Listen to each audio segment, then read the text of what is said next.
Hi everyone. So I've gotten a lot of questions about how I was able to print on one large paper. I use ASUB. Um, it's a sublimation roll that I got from Amazon. It's an ASUB sublimation paper roll, 13 inch by 110 feet.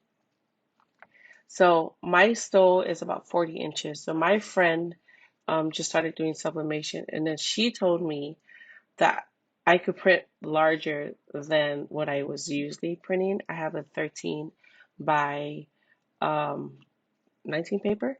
So when she told me about the roll, I purchased that roll from Amazon right away. So my stove is 40 inches long. So what I would do is I would cut out my stove 42 inches just to give it more space to print. And from there, I went to my printer and I went to settings, general settings, and then you click printer settings and paper source settings. And from there, what I'm trying to do is click my paper settings to do my um, custom paper size. So user defined, there's so many different types of paper that you could print from the printer. And I, again, created my custom one. So the biggest that you can do for the width is the 12 by 95, 12.95 inch. So I did that because the paper is 13 inches. And then for the length, the biggest you could do is 47.24 inch, and I did 42 inch. Um, and then you press OK. Just go back, and then you could click home, and it saves your settings from there. And again, it's you just do whatever size that you could do. And then from there, I went to my Photoshop, and I use Photoshop to edit and print. And this is my design that I created. From there, you go from File to Print for your settings. Before you print, you need to do all of this. My color handling is Photoshop manages the colors. I didn't change anything. That's always what I've had. Um, from there, I go to print settings, and then you go manage custom sizes. I already had it all set up, but this is what I had it at 12.95 by 42 inches. And then just to not get it confused, I changed my title to just the stoles, just so I know which one to click. And then from there, I just click OK, and then your settings should be all set. You save it.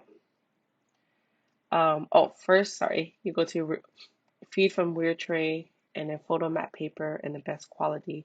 Your layout, I flip horizontally because I don't mirror in Photoshop. I have the printer do it.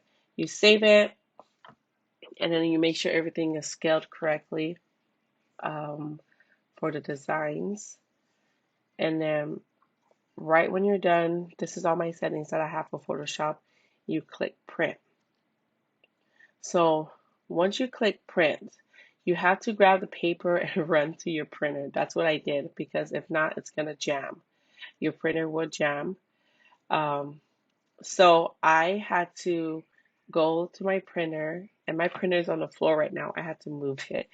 So after leaving Photoshop, you put your printer paper, and I have to press down, and I have to wait until the printer like grabs the paper because it'll jam if you just leave it like that. So I had to mess with it a couple times. I didn't need to tape anything or anything to the back of my paper. I had to just make sure it was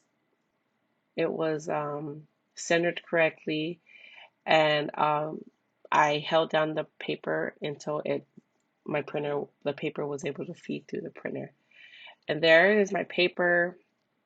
It's just hanging out. I just threw it on the back of the printer. And then once I know it fed correctly, I just left it alone. I'm sorry, my printer's really dirty and dusty. Yeah. So here is it's just time lapse right now. And then again, I did all my designing on Photoshop and look at the colors. I did have to mess with my colors. I've been doing sublimation for over a year or two, I believe. And then this is my first time actually printing double on one roll paper. So this is still kind of new.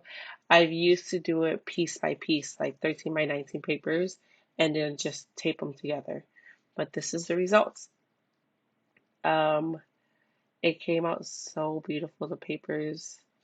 Um, I've always had my settings this way besides the printer size, but the colors, it came out great. I use Cosmos inks, and this is like, it uses so much ink and makes it so bright and bold.